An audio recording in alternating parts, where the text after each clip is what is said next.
Hi everyone, good morning. मैं पंकज मौर्य, आप सबका स्वागत है हमारे यूट्यूब चैनल में। आज हम लोग देखेंगे collection of important MCQs on John Milton part second, जो कि आपके यूपी टीजीटी पीजीटी के लिए बहुत ज़्यादा क्रूशियल होने वाला है। चलिए शुरू करते हैं आज का session. Let's start.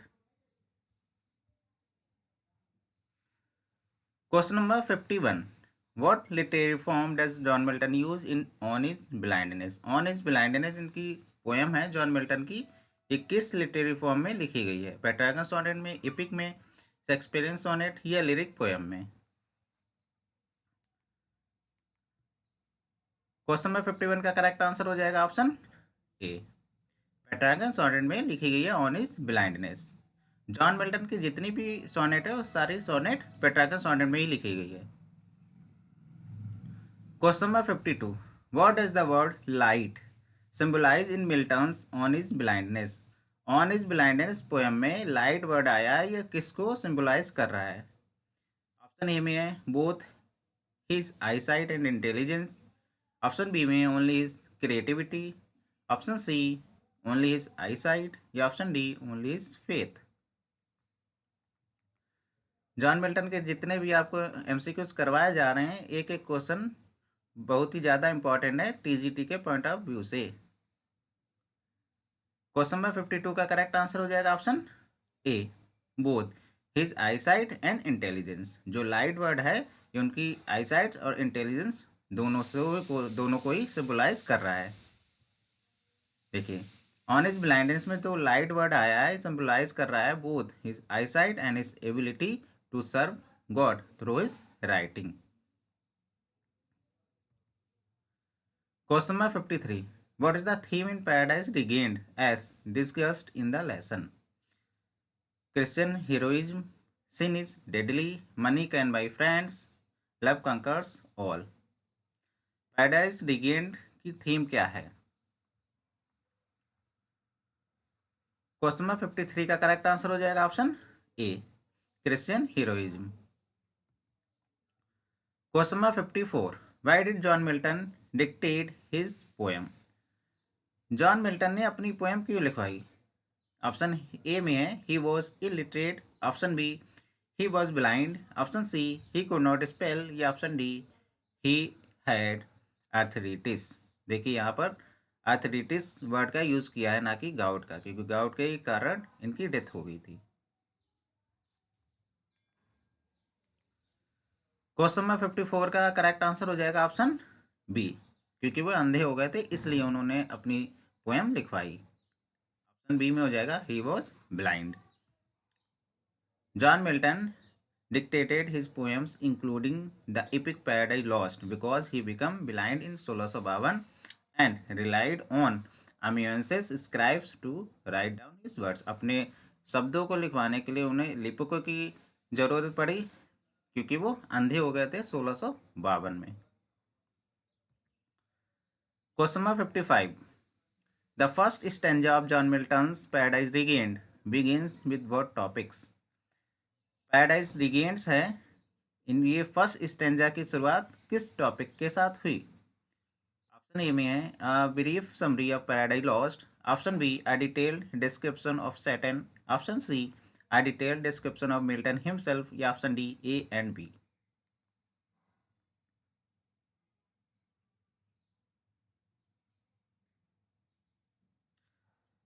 Question number 55 का करेक्ट आंसर हो जाएगा option A, a brief summary of Paradise Lost.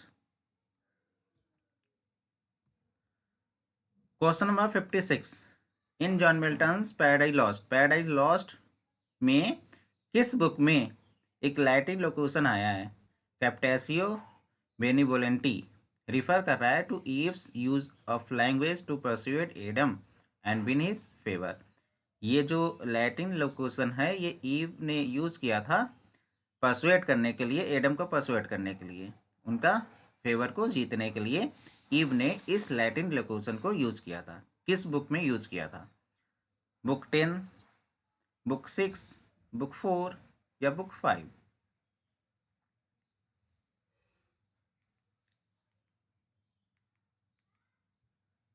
Question number 56 का करेक्ट आंसर हो जाएगा ऑप्शन ए, बुक 10 में यूज़ किया था कैप्टेसियो बेनिवोलेंटी। Question number 57, what is the missing word from the following description of Adam and Eve. आपको मिसिंग वर्ड यहाँ पे फिल करना है। He for, only, she for, in him, beauty, love, God या थॉट।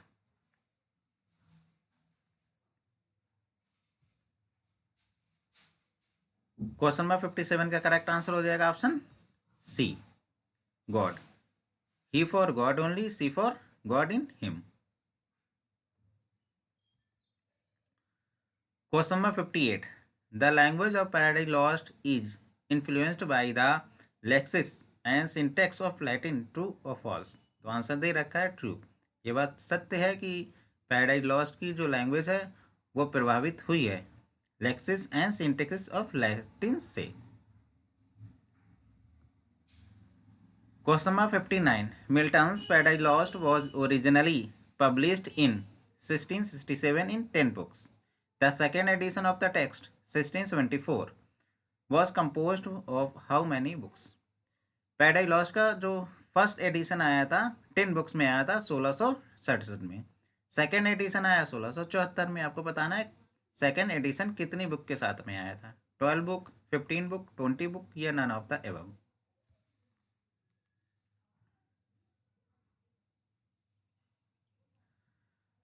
क्वेश्चन नंबर 59 का correct answer हो जाएगा option ए, 12 book के साथ में आया था second edition. Question number 60, John Milton's theological views could be described as heterodox, true और फॉल्स। तो आंसर दे रखा है ये ट्रू है, सही है। जॉन मिल्टन्स के जो थियोलॉजिकल व्यूज है कुड बी डिस्क्राइब, उसको डिस्क्राइब किया जा सकता है एज हेटेरोडॉक्स के रूप में, तो ये ट्रू है। देखिए मिल्टन्स का वर्क है जैसे पैराडाइज लॉस्ट, ये रिफ्लेक्ट कर रहा है अनकन्वेंशनल थियोलॉजिकल पर्सपेक्टिव्स को, making the statement true. John Milton को कंसीडर किया जाता है चाइल्ड ऑफ द रिनेसांस के रूप में। Question number 61, who is next in command after Saturn in the Paradise Lost? Mammon, Beelzebub, Moloch या नन?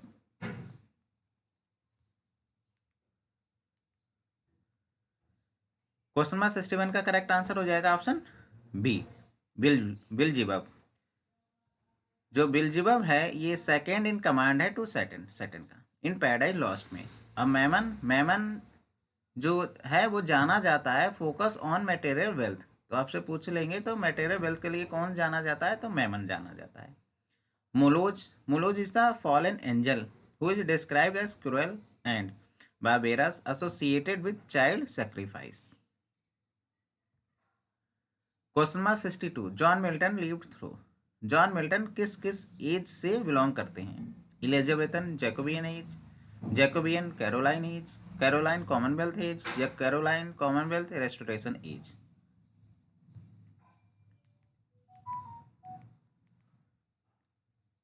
क्वेश्चन नंबर 62 का करेक्ट आंसर हो जाएगा option D, John Milton belong करते हैं कैरोलाइन एज से, कॉमनवेल्थ एज से और रेस्टोरेशन एज से, तीनों एज से जॉन मिल्टन बिलोंग करते हैं। कैरोलाइन एज 1625 से 1649, कॉमनवेल्थ 1649 से 1660, restoration 1660 1688। Question number 63, in which book of Paradise lost does Milton discuss the principle of free will and divine justice? किस बुक में मिल्टन ने डिस्कस किया है प्रिंसिपल ऑफ फ्री विल को और डिवाइन जस्टिस को? बुक 3, बुक 4, बुक 6 या book 9?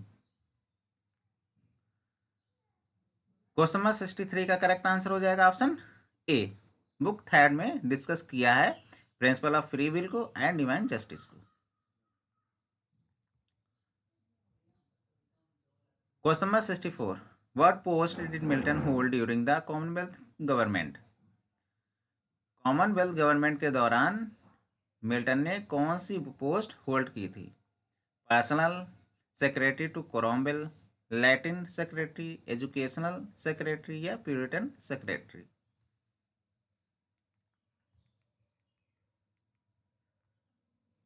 Question number 64 का करेक्ट आंसर हो जाएगा option B, Latin secretary. During the Commonwealth government Milton held the post of Latin secretary. He also serve as secretary for foreign tongue, मतलब Latin secretary के रूप में तो रहे और उन्होंने सेवा दी है सेक्रेटरी फॉर फॉरेन टंग के रूप में भी। Milton's primary role as Latin secretary was to handle the Commonwealth foreign correspondence and communications particularly in the Latin language. Latin language में जो इनका पत्र व्यवहार था, कम्युनिकेशन था, उसको हैंडल करना इनका प्राइमरी पर्पस था। Question number 65, name the women whom Samson loved and who betrayed him। Helen, Delilah, Proserpine या रोसालिंड। किस वुमेन ने सैमसन को धोखा दिया था जिससे वह प्यार करता था? तो इसका करेक्ट आंसर हो जाएगा option B, Delilah. Question number 66, in which book of Paradise Lost Adam and Eve meet for the first time. First time कब मिले थे? किस बुक में एडम और ईव फर्स्ट टाइम मिले थे? Book first, book second, book third या book fourth?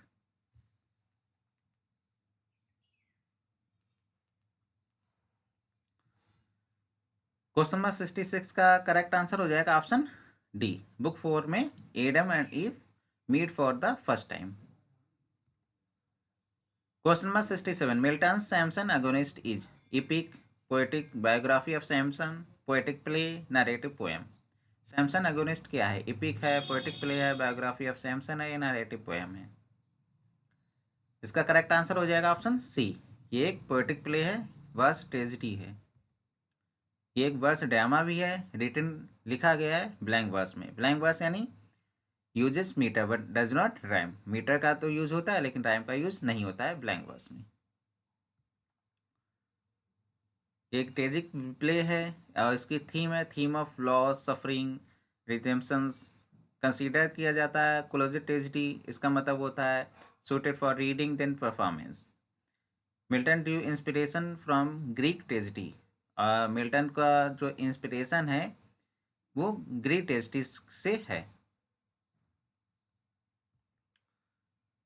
Question number 68, Milton thou shouldest be living at this hour, who remember Milton so passionately in a sonnet। कौन Milton को याद करके कह रहा है कि Milton thou shouldest living at this hour? शैली, वर्ड्सवर्थ, कीट्स या मैथ्यू आर्नोल्ड? क्वेश्चन नंबर 68 का करेक्ट आंसर हो जाएगा ऑप्शन बी, विलियम वर्ड्सवर्थ कह रहा है अपनी पोएम टू मिल्टन या लंदन 1802 में कि Milton thou shouldest be living at this hour। Question number 69,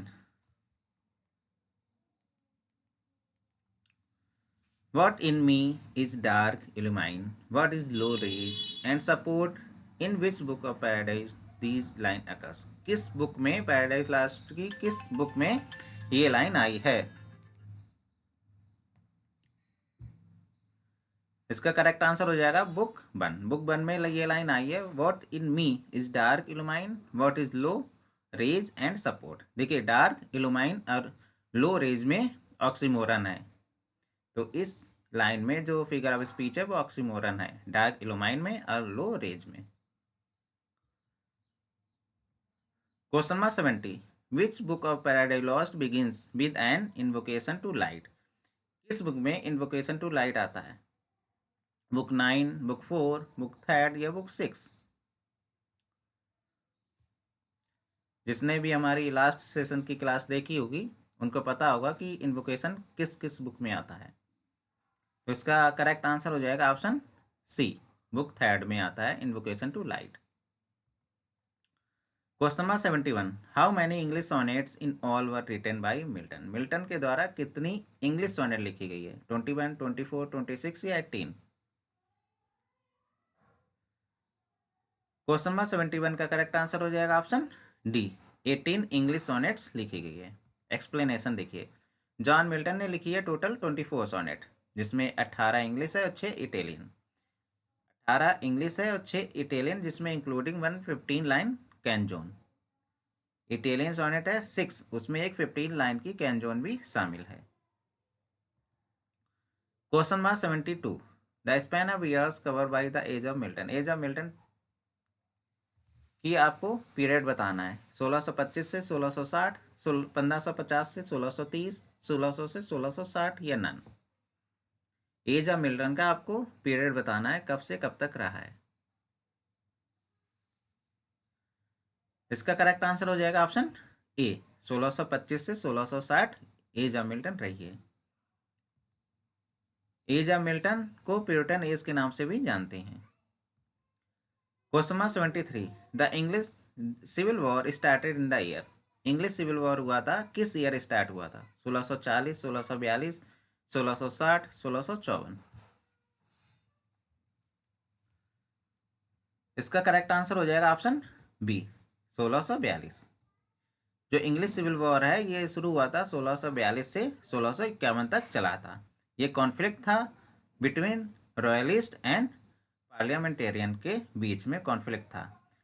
royalist का मतलब सपोर्टर्स ऑफ द मोनार्की, जो मोनार्की को सपोर्ट करते थे उनको रॉयलिस्ट कहा गया, और जो सपोर्टर थे पार्लियामेंट के उनको पार्लियामेंटेरियन कहा गया।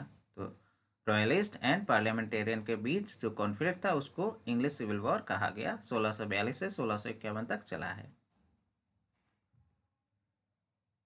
Question 74, which king was executed in the year 1649। 1649 में किस किंग को फांसी दी गई थी? Charles first, Charles second, James first या नन?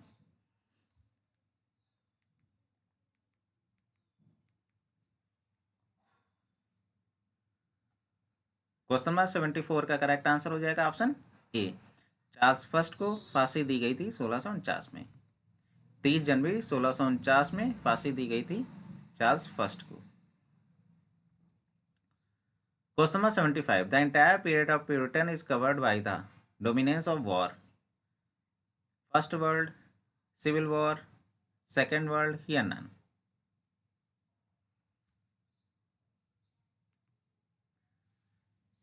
क्वेश्चन नंबर 75 का करेक्ट आंसर हो जाएगा option B, civil war. Question number 76, age of Milton saw decline from the standards. Age of Milton के दौरान किसकी एज में, किस एज के मानकों में गिरावट आई? इलिजाबेथन में, विक्टोरियन में, क्लासिकल में या नन में? एज ऑफ मिल्टन ने, जो एज ऑफ मिल्टन के दौरान किसकी एज के मानकों में गिरावट आई है? तो इसका करेक्ट आंसर हो जाएगा ऑप्शन ए, इलिजाबेथन स्टैंडर्ड्स में गिरावट आई है।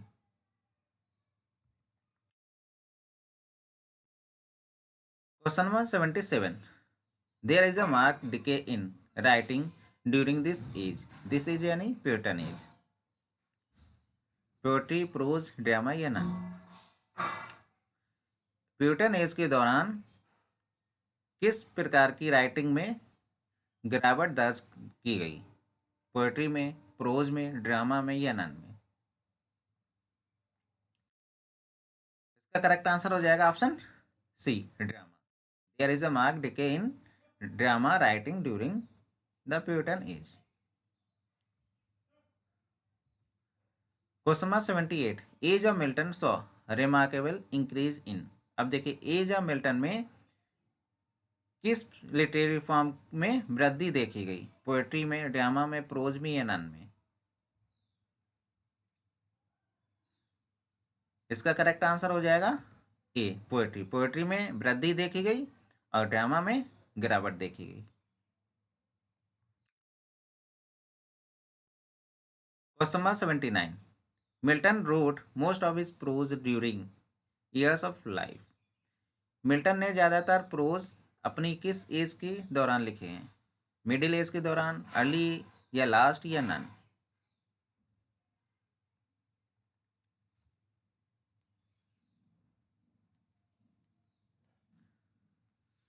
क्वेश्चन नंबर 79 का करेक्ट आंसर हो जाएगा ऑप्शन ए, middle. Milton's most prominent prose work. Milton ने ज़्यादातर अपने प्रोज वर्क लिखे हैं वो मिडिल एज में लिखे हैं, जैसे एरियोपेजिटिका है, टैक्स ऑन डिवोर्स है, प्रोड्यूस, ये प्रोड्यूस हुए थे ड्यूरिंग 1640s या 1650s के बीच में। Question number 80, Milton road number of pamphlet.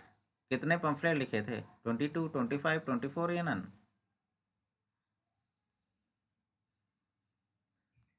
Question number 80 का करेक्ट आंसर हो जाएगा option B, 25 number of pamphlet लिखे थे। मिल्टन ने टोटल 25 पंफलेट लिखे थे, जिसमें 4 लैटिन थे और 21 इंग्लिश पंफलेट थे। और जो डिवोर्स टैक्स लिखे थे वो 1643-1645 के बीच में लिखे थे। Question number 81, one of the longest poems in octosyllabic couplet of Milton. Milton की कौन सी पोएम है, लॉन्गेस्ट पोएम में से एक है, जो ऑक्टोसिलेबिक कपलेट में लिखी गई है? इल पेंसरोसो, एरियोपैजिटिका, लाइसिडास या नन? वेरी इंपॉर्टेंट क्वेश्चन है टीजीटी के पॉइंट ऑफ व्यू से। इसका करेक्ट आंसर हो जाएगा ऑप्शन ए, इल पेंसरोसो, जो ऑक्टोसिलेबिक कपलेट में लिखी गई है। एल एलेग्रो, इल पेंसरोसो, ये दोनों ही ऑक्टोसिलेबिक कपलेट में लिखी गई है। 1631 में लिखी गई है, 1645 में पब्लिश की गई है। ऑक्टोसिलेबिक कपलेट का मतलब होता है lines with 8 syllables and a rhyming couplet, A B B C C.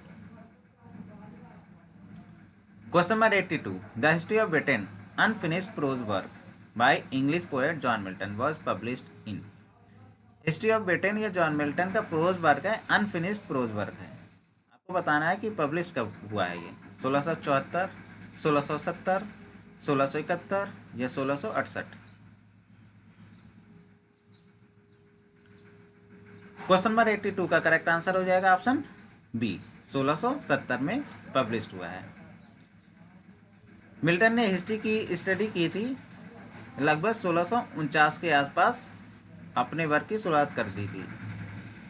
First phase में 4 बुक कंप्लीट हुई है, उसके बाद में कंटिन्यू रखा और 2 बुक और आई इसकी हिस्ट्री। और ये हिस्ट्री प्रिंट हुई है Rose and Crown in Saint Paul's Churchyard में प्रिंट की गई है।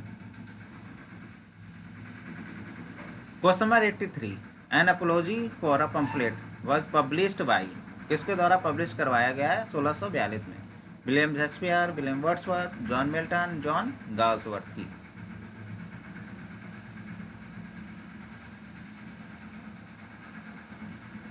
क्वेश्चन नंबर 83 का करेक्ट आंसर हो जाएगा ऑप्शन सी, जॉन मिल्टन के द्वारा ये पब्लिश किया गया है 1642 में।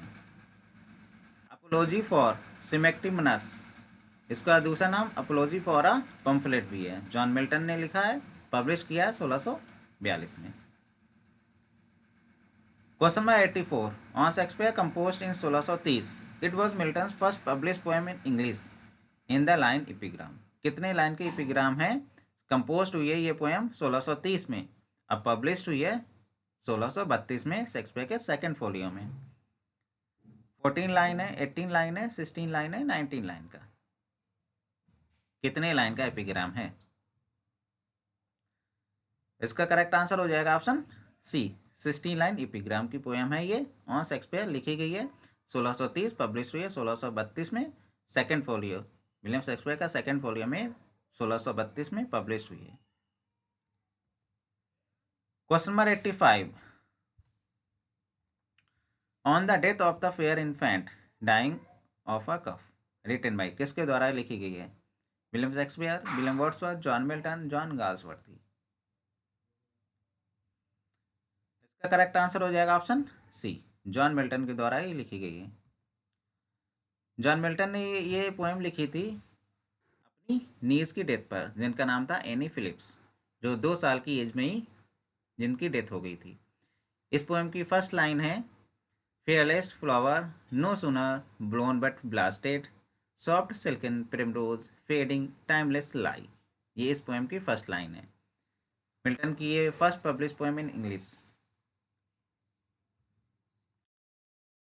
Question number 86, another early poem in Latins in Quantum Novembris on the 5th of November which composed in 1626 at Cambridge, किसके द्वारा ये पब्लिश किया गया है, कंपोज की गई है? William Shakespeare, William Wordsworth, John Milton, John Galsworthy. On the 5th of November है, इसको लिखा गया था 1626 में, जब ये कैम्ब्रिज में थे। इसका करेक्ट आंसर हो जाएगा ऑप्शन सी, जॉन मिल्टन ने लिखा था इसको जब वो कैम्ब्रिज में थे, कैम्ब्रिज यूनिवर्सिटी में थे, तब इन्होंने ये पोएम कंपोज की थी 1626 में।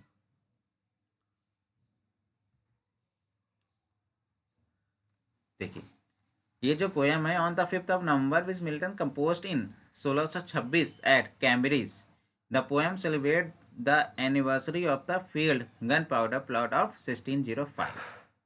तो ये पोएम है, ये सेलिब्रेट करती है एनिवर्सरी को of the field gun powder plot of 1605 को। Question number 87, John Milton married Elizabeth Minshull in, किस ईयर शादी की थी? 1642, 1656, 1663, 1658। क्वेश्चन नंबर 87 का करेक्ट आंसर हो जाएगा ऑप्शन सी, 1663 यानी 1663 में एलिजाबेथ मिंसुल के साथ शादी की थी। एक्सप्लेनेशन देखिए, मिल्टन ने मैरिड किया था मैरी पावल के साथ 1642 में। इनसे इनमें 4 बच्चे हुए थे, जिसमें 3 डॉटर एक सन था, लेकिन सन की डेथ हो गई थी और इनकी 3 डॉटर थी, यही सर्वाइव कर पाई। पावल की डेथ के बाद इन्होंने शादी की कैथरीन वुडकॉक के साथ 1656 में।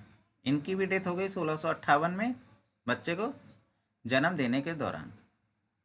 फिर 1663 में मिल्टन ने शादी की एलिजाबेथ मिंसुल के साथ, जो इनके साथ रही है अंटिल इस डेथ, उनकी डेथ तक साथ में रही है, जो 1674 में इनकी डेथ हो गई थी। तो जॉन मिल्टन ने 3 शादी की है। पहली वाइफ का नाम मैरी पावल, सेकंड वाइफ कैथरीन वुडकॉक और थर्ड वाइफ एलिजाबेथ मिंसुल। पहली शादी 1642 में की, दूसरी 1656 में, तीसरी 1663 में। क्वेश्चन नंबर 88, आपको ईयर बताना है। इन्होंने यात्रा की थी फ्रांस एंड इटली की, जहाँ पर ये गैलीलियो से मिले थे। किस ईयर इन्होंने ट्रेवल किया था फ्रांस और इटली का, जहाँ ये गैलीलियो से मिले थे?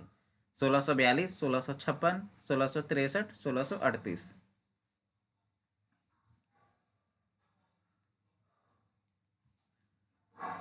क्वेश्चन नंबर 88 का करेक्ट आंसर हो जाएगा ऑप्शन डी, 1638 में जॉन मिल्टन ने ट्रेवल यात्रा की थी फ्रांस एंड इटली की, जहाँ पर ये गैलीलियो से मिले थे। क्वेश्चन नंबर 89, बिलीव्ड दैट, किनका मानना है कि the tenure of kings and magistrate was one of the key republican text during the 17th century? Edmund Spenser, Jonathan Scott, John Dryden यनन।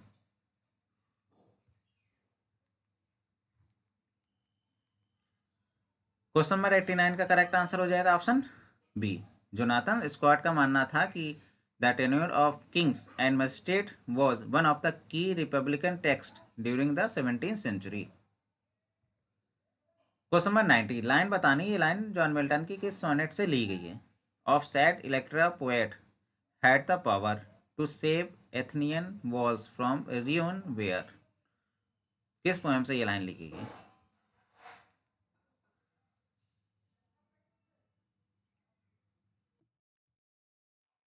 क्वेश्चन नंबर 90 का करेक्ट आंसर हो जाएगा option C, when the assault was intended to the city से ये line ली गई है। Explanation देखिए, जॉन मिल्टन की ये पोएम पब्लिश हुई है 1673 में, second edition of John Milton's collected work. Second edition 1673 में आया था, फर्स्ट एडिशन 1645 में आया था। The poem originally written in 1642 में लिखी गई है, 1673 में पब्लिश हुई है। तब इनका फर्स्ट मैन्युस्क्रिप्ट मिला था, तब इस पोएम का title on is door when the city expected an assault था। बाद में इस पोएम का नाम बदलकर when the assault was intended to the city कर दिया गया। क्वेश्चन नंबर 91, लाइन बतानी है किस सोनेट से ये लाइन ली गई है? This thought might lead me through the words vain mask content though blind had I no better guide, किस सोनेट से ये लाइन ली गई है? इसका करेक्ट आंसर हो जाएगा option B, to Mister Cyriack Skinner upon his blindness. Question number 92, which angel does Satan trick by disguising himself as a cherub? Michael, Uriel, Raphael या एब्डियल? किस एंजल को ट्रिक किया था सैटन ने जब ये डिस्गाइज हुआ था चेरब के रूप में? तो इसका करेक्ट आंसर हो जाएगा option B, Uriel. Question number 93, which of the following forms does Satan not take? इसमें कौन सी फॉर्म है जो सैटर्न ने नहीं ली थी? एंजल, टोड, कॉर्मोरेंट या he takes all of these forms? Question number 93 का करेक्ट आंसर हो जाएगा ऑप्शन डी। जो सैटर्न ने जो फॉर्म्स ली थी वो एंजल, टोड, कॉर्मोरेंट तीनों की फॉर्म ली थी। Question number 94, which devil advocates are renewal of all out war against God? कौन सा डेविल है इसमें जो सपोर्ट करता है गॉड के विरुद्ध युद्ध को? Belial, Moloch, Mammon, Beelzebub?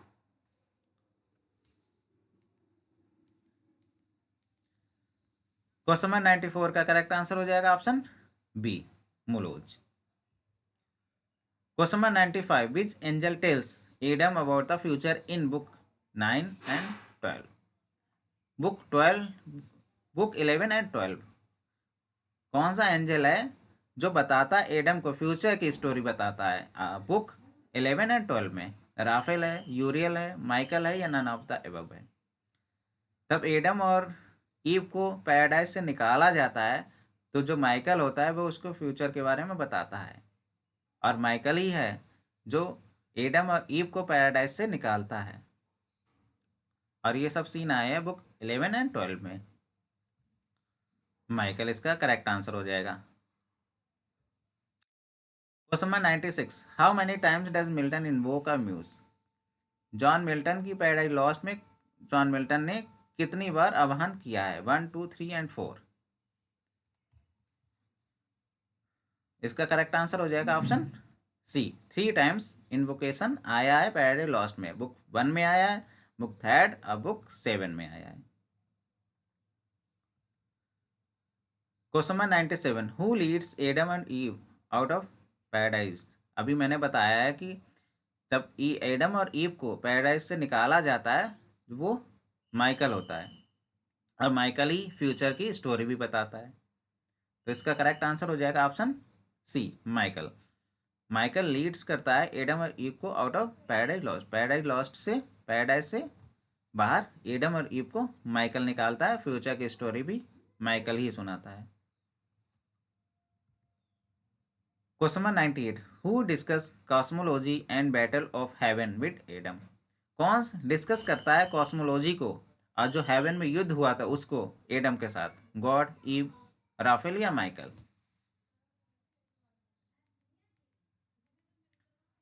Question number 98 का करेक्ट आंसर हो जाएगा option C, Raphael. Raphael discuss करते हैं एडम के साथ कॉस्मोलॉजी को और बैटल ऑफ हेवन को। Question number 99, which of the angels is consider a hero for arguing against Satan? Abdiel, Uriel, Michael या राफेल? कौन से एंजल को कंसीडर किया जाता है हीरो के रूप में? इसका करेक्ट आंसर हो जाएगा option A, Abdiel. Question number 100, what does Eve do when she first becomes conscious? जब ईव को फर्स्ट टाइम चेतना आती है तो वो क्या करती है? Go in search of her mate, या टॉक टू द एनिमल्स, या look at her reflection in the stream, या eat of the tree of knowledge? तब ईव को फर्स्ट टाइम होश आता है तो वो क्या करती है? तो इसका करेक्ट आंसर हो जाएगा option C, look at her reflection in a stream. आज के लिए बस इतना ही। क्वेश्चंस अगर पसंद आ रहा है चैनल को लाइक शेयर एंड सब्सक्राइब करना ना भूलिएगा। Thank you so much.